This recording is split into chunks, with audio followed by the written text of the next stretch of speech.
வணக்கம். இன்றைக்கி நம்ம என்ன டாபிக் பார்க்க போகிறோன்னா, ஆர்கானிக் கெமிஸ்ட்ரியில் ஜிஓசி பார்ட் ஹைப்ரிடைசேஷன் டாப்பிக்கை பார்க்க போகிறோம்.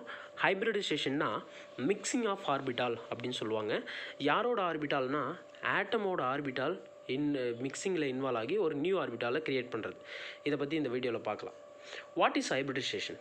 ஹைப்ரிடைசேஷன்னா மிக்சிங் ஆஃப் ஆர்பிட்டால். ஸோ என்னென்ன ஆர்பிட்டால்லாம் மிக்ஸ் ஆகும், என்னென்ன ஆர்பிட்டால்லாம் இருக்குது? எஸ் ஆர்பிட்டால் இருக்குது, பி ஆர்பிட்டால் இருக்குது, டி ஆர்பிட்டால் இருக்குது. ஸோ எஸ் ஆர்பிட்டால் என்ன ஷேப்னா spherical shape, P orbital dumbbell or peanut shape சொல்லலாம். இந்த ஹைப்ரிடைசேஷனோட definition, process of combining two atomic orbital to create a new type of hybridized. என்னென்னா, ஒரு ரெண்டு ஆர்பிட்டால் எடுத்துக்கிறோம், P orbital plus S orbital. உங்களுக்கு தெரியும், B orbital dumbbell shape, s orbital spherical shape. இது ரெண்டுத்தையும் எடுத்துக்கிறோம். என்ன இருக்குது? ஓவர்லாப்பிங் ஆகிருக்கு, ஐ மீன் மிக்ஸ் ஆகிருக்குன்னு சொல்லலாம். சரிங்களா? அதாவது பி ஆர்பிட்டாலும் எஸ் ஆர்பிட்டாலும் மிக்ஸ் ஆகிருக்கு. அது எப்படி சொல்கிறாங்கன்னா, எஸ்பி மிக்சிங்னு சொல்கிறாங்க அல்லது எஸ்பி ஹைப்ரிடைசேஷன்னு சொல்கிறாங்க. ஆர்பிட்டால் எப்படிலாம் மிக்சிங் ஆகுது, அப்படி மிக்ஸ் ஆகி என்னென்ன நியூ ஹைப்ரிடைசேஷனை கொடுக்குது அப்படின்றத நெக்ஸ்ட் ஸ்லைடில் நம்ம பார்க்கலாம். Types of orbital mixing. S plus P mixing orbital SP hybridized ஆர்பிட்டாலை கொடுக்குது. அதே மாதிரி SP2 ஹைப்ரிடைஸ்டு ஆர்பிட்டாலை கொடுக்குது. நெக்ஸ்ட்டு SP3 ஹைப்ரிடைஸ்டு ஆர்பிட்டாலை கொடுக்குது. அதே மாதிரி S plus P plus D mixing, இந்த SPD மிக்சிங்னு சொல்லுவாங்க.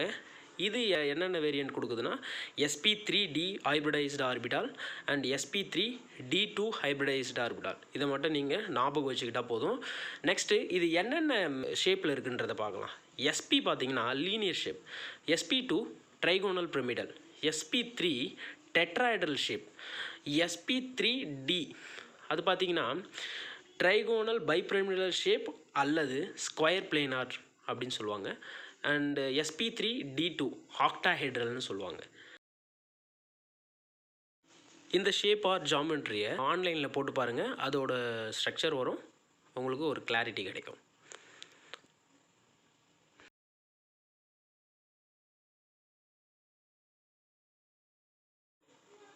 SP3 hybridisation of carbon. இந்த SP3 ஹைப்ரிடைசேஷன் எப்படி சொல்கிறாங்க அப்படின்றத இந்த ஸ்லைடில் பார்க்க போகிறோம். ஃபர்ஸ்ட் கார்பனை கிரவுண்ட் ஸ்டேட்டில் எடுத்துக்கிறோம், அடுத்தது எக்ஸைட்டட் ஸ்டேட்டில் எடுத்துக்கிறோம். எப்படி அதோட எலக்ட்ரானிக் அரேஞ்ச்மெண்ட் இருக்குது அப்படின்றத பார்க்க போகிறோம். 1s2 2s2 2p2 இதான் எலக்ட்ரானிக் கான்ஃபிகரேஷன் கார்பனோடது. அதனால் அதுக்கேற்ற மாதிரி பாக்ஸ் அரேஞ்ச் பண்ணிக்கிறோம். எஸ்ஸில் 2 எலக்ட்ரான், பியில் 6 எலக்ட்ரான் உங்களுக்கு நல்லாவே தெரியும். ஸோ அதை பேஸ் பண்ணி இதை ஃபில் பண்ண போகிறோம். ஃபஸ்ட்டு கிரவுண்ட் ஸ்டேட்டில் பார்த்தீங்கன்னா எந்த ஒரு எக்ஸைட்டேஷனும் நடக்காத சமயம் 1s2 2 எலக்ட்ரான் ஃபஸ்ட்டு அந்த பாக்ஸில் ஃபில் ஆகும். ஒன்று ப்ளஸ் ஆஃப், இன்னொன்று மைனஸ் ஆஃப்னு நீங்கள் கன்சிடர் பண்ணிங்க. 1s2 2s2 2p2.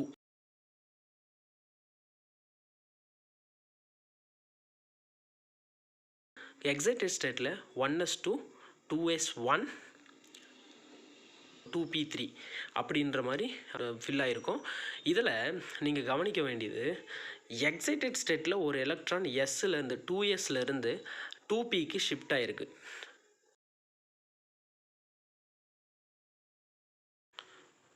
So excited ஸ்டேட்டில் தான் நம்ம என்ன பண்ணுறோம், இந்த ஹைப்ரிடைசேஷனை கணக்கில் எடுத்துக்கிறோம்.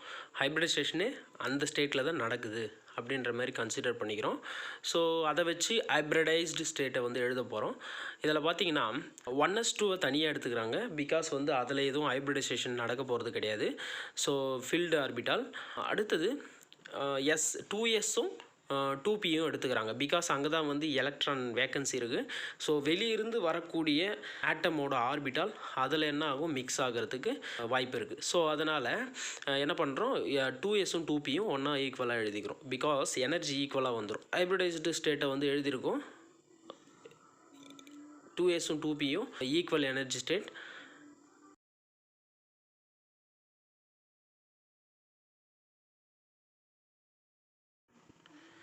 இதில் இந்த SP3 ஹைப்ரிடைஸ்டு கார்பனோட ஸ்ட்ரக்சரை பாருங்கள், ஆர் ஜாமெட்ரி. ஹைப்ரிடைஸ்டு ஸ்டேட்டில் ஒவ்வொரு பாக்ஸ்லேயும் 2 எலக்ட்ரான் இருக்கிறதா கன்சிடர் பண்ணுவோம். 2 எலக்ட்ரானும் ப்ளஸ் ஆஃப் மைனஸ் ஆஃபாக இருக்கும். ஹைப்ரிடைஸ்டு ஸ்டேட்டில் 2sம் 2pயும் ஈக்குவல் எனர்ஜிக்கு வந்துடும். 1s மட்டும் தனியாக இருந்துடும். பிகாஸ் அது வந்து எந்த ஒரு ஹைப்ரிடைசேஷனுக்கும் இன்வால்வ் ஆகாது. 2sம் 2p மட்டும்தான் இன்வால்வ் ஆகக்கூடியது. பிகாஸ் எக்ஸைட்டட் ஸ்டேட்டை வந்து நம்ம கணக்கு எடுத்துக்கிறோம். இப்போது ஹைட்ரஜனோட ஒவ்வொரு எலக்ட்ரானும் என்ன பண்ணுது, ஹைட்ரஜன் ஒரு எலக்ட்ரான் வச்சுருக்கோமா, அதாவது s ஆர்பிட்டாலில் ஒரு எலக்ட்ரான் வச்சுருக்கோம். அது என்ன பண்ணும், கார்பனோட வேக்கன்சி ஆர்பிட்டாலில் அதோட எலக்ட்ரானை கொடுத்து மிக்ஸ் ஆகிக்கும். ஸோ இந்த மாதிரி ஹைட்ரஜனோட ஆர்பிட்டால் கார்பனோட ஆர்பிட்டாலும் மிக்சிங் ஆகுது இந்த ஸ்டெப்பில். நெக்ஸ்ட் ஸ்லைடில் sp2 ஹைப்ரிடைசேஷன் ஆஃப் கார்பன். அதே sp3யில் என்ன நடந்ததோ அதே தான். பட் இதில் sp2ன்னு சொல்லும் பொழுது இங்கே 3 தான் மிக்ஸ் ஆக போகுது. அப்படி மிக்ஸ் ஆகும்போது மீதி ஒன்று எக்ஸ்ட்ரா ஹையர் எனர்ஜிக்கு போயிடுது. அப்போ ஹையர் எனர்ஜிக்கு போகும்பொழுது இது அன்ஹைப்ரிடைஸ்டு ஆர்பிட்டால்னு அதை சொல்கிறாங்க. பாருங்கள் இந்த வீடியோவில் ஹைட்ரஜன் என்ன பண்ணுது, 3 ஹைட்ரஜன் தான் ஹைப்ரிடைசேஷனுக்கு இன்வால்வ் ஆகுது. கார்பனோட sp3 ஹைப்ரிடைசேஷனில் கொடுக்குது, மிக்சிங்கில் இன்வால்வ் ஆகுது அந்த 3 மட்டும்தான். ஆனால் அந்த ஒன்று மிக்சிங்கில் இன்வால்வ் ஆகலை. அதனால் அது பேர் என்ன சொல்கிறாங்கன்னா அன்ஹைப்ரிடைஸ்டு ஆர்பிட்டால் அப்படின்னு சொல்கிறாங்க. இதில் ரைட் சைடில் இருக்கிற ஸ்ட்ரக்சரை பார்த்தாலே புரியும்.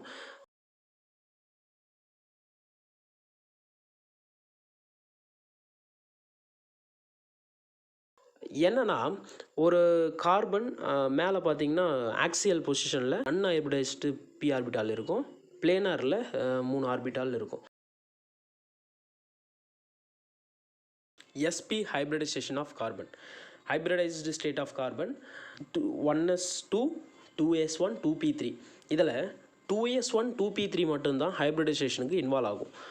பிகாஸ் எக்ஸைட்டட் ஸ்டேட்டில் இருக்கிறது தான் நம்ம வந்து கணக்கு எடுத்துக்கிறோம். எக்ஸைட்டட் ஸ்டேட்டில் 2s ஆர்பிட்டால் p ஆர்பிட்டால் கூட ஈக்குவல் எனர்ஜிக்கு வந்துடும். ஆனால் இதில் பார்த்தீங்கன்னா 2 ஹைட்ரஜன் இன்வால்வ் ஆகிறதால என்ன பண்ணுறோம், 2 ஹைட்ரஜன் ஃபில் ஆகிறதுக்கு மட்டும் இடத்த விட்டுட்டு மீதி ரெண்டு பாக்ஸை வந்து அன்ஹைப்ரிடைஸ்டு ஆர்பிட்டாலுக்கு மாற்றி விட்டுறோம். ஸோ இதில் என்ன விஷயம்னா, உங்களுக்கு இன்னும் கூட அன்ஹைப்ரிடைஸ்டு ஆர்பிட்டால் இல்லைன்னா அது sp3 ஷேப், sp3 ஜாமெட்ரின்னு சொல்லலாம். ஒரு அன்ஹைப்ரிடைஸ்டு ஆர்பிட்டால் இருந்ததுன்னா அதை sp2ன்னு சொல்லலாம். 2 அன்ஹைப்ரிடைஸ்டு ஆர்பிட்டால் இருந்ததுன்னா அதை sp அப்படின்னு சொல்லலாம். ஸோ சிம்பிளாக சொல்லணும்னா 4 ஹைட்ரஜன் இருந்தால் sp3, 3 ஹைட்ரஜன் இருந்தால் sp2, 2 ஹைட்ரஜன் இருந்தால் sp.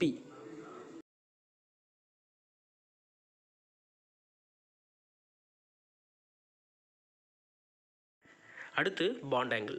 பாண்ட் ஆங்கிள் பார்த்தீங்கன்னா sp3க்கு டெட்ராஹைட்ரலாகவும் அது 109 டிகிரி 28 மினிட்ஸ் ஆகும், sp2க்கு 120 டிகிரி ஆகும், spக்கு 180 டிகிரி ஆகும். பிகாஸ் லீனியர் இல்லையா, ஸோ 180 டிகிரி.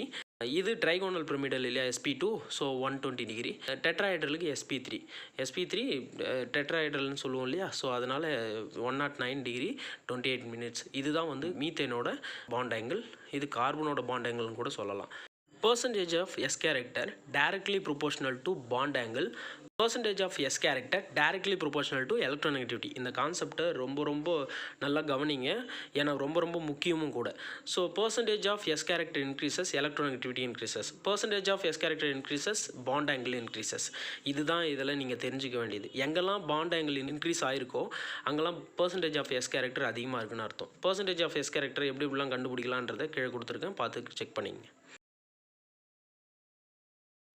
ரூல்ஸ். இந்த ரூல்ஸை வச்சு தான் நம்ம என்ன பண்ண போகிறோம்னா ஹைப்ரிடைசேஷனை ஃபைண்ட் அவுட் பண்ண போகிறோம். மாலிகுல் கொடுத்துட்டாங்க, அதோட ஹைப்ரிடைசேஷனை கேட்குறாங்கன்னா இந்த ரூல்ஸை வச்சு நம்ம ஹைப்ரிடைசேஷனை கண்டுபிடிக்கலாம். ஸ்டெரிக் நம்பர் 2 வந்ததுன்னா sp லீனியர்னு சொல்லலாம். ஸ்டெரிக் நம்பர் 3ன்னு வந்ததுன்னா sp2 ட்ரைகோனல் பிளேனார்னு சொல்லலாம். 4ன்னு வந்தால் sp3 டெட்ராஹைட்ரல்னு சொல்லலாம். ஸ்டெரிக் நம்பர்னால் லோன் பேர் ப்ளஸ் சிக்மா பாண்டுன்னு சொல்கிறாங்க. லோன் பேர் சிக்மா பாண்ட்னா சிங்கிள் பாண்டில் கனெக்ட் ஆகிருக்கு. இப்போ கார்பன் ஹைட்ரஜன் சிங்கிள் பாண்டில் கனெக்ட் ஆகிருக்கா, ஸோ இதுதான் வந்து என்னன்னு சொல்கிறாங்க, சிக்மா பாண்டுன்னு சொல்கிறாங்க.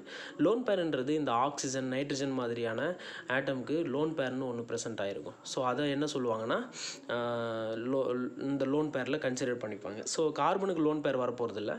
ஸோ நம்ம அதை மைண்டில் வச்சுக்கணும். அப்போது சிக்மா பாண்டும் நீங்கள் முக்கியமாக பார்க்கணும். இப்போ ஒரு கார்பன் பாருங்கள், நெக்ஸ்ட் ஸ்லைடில் வந்திருக்கு பாருங்கள். இந்த sp3 கார்பனை எப்படி சொல்கிறாங்க பாருங்கள். இந்த கார்பனை சுற்றி 3 ஹைட்ரஜன் இருக்கா, ஒரு கார்பன் பாண்ட் இருக்குது. ஆனால் எல்லாமே சிங்கிள் பாண்டாக இருக்குது. Single bond means sigma bond. அப்போ சிக்மா பாண்ட்னா 4 சிக்மா பாண்ட் இருக்குது, 0 லோன் பேர்னு இருக்குது. அப்போ 4 சிக்மா பாண்ட் வந்தால் என்னென்னு போய் பாருங்கள், sp3 ஹைப்ரிடைசேஷன். sp2க்கு பாருங்களேன், அந்த ஒரு கார்பனை மட்டும் பாருங்கள். ஒரு ரைட் சைடு இருக்கக்கூடிய மேலே இருக்கக்கூடிய ரைட் சைடு இருக்கக்கூடிய கார்பனில் எத்தனை சிக்மா பாண்ட் இருக்குதுன்னு பாருங்கள். அந்த கார்பனை மட்டுமே நோட் பண்ணுங்கள். 2 சிக்மா பாண்ட் இருக்குது. இந்த பக்கம் டபுள் பாண்டு ஒன்று இருக்குது. இந்த டபுள் பாண்டில் பை பாண்டை எப்பயுமே கன்சிடர் பண்ணக்கூடாது ஹைப்ரிடைசேஷனுக்கு. அப்படி பார்க்கும்பொழுது பை பாண்டு விட்டுட்டு ஒரு சிக்மா பாண்டை மட்டும் கவுண்ட் பண்ணிக்கலாம். மொத்தம் 3 sigma bond, sp2 hybridization. Triple பாண்டுக்கு நீங்கள் கால்குலேட் பண்ணுங்கள்.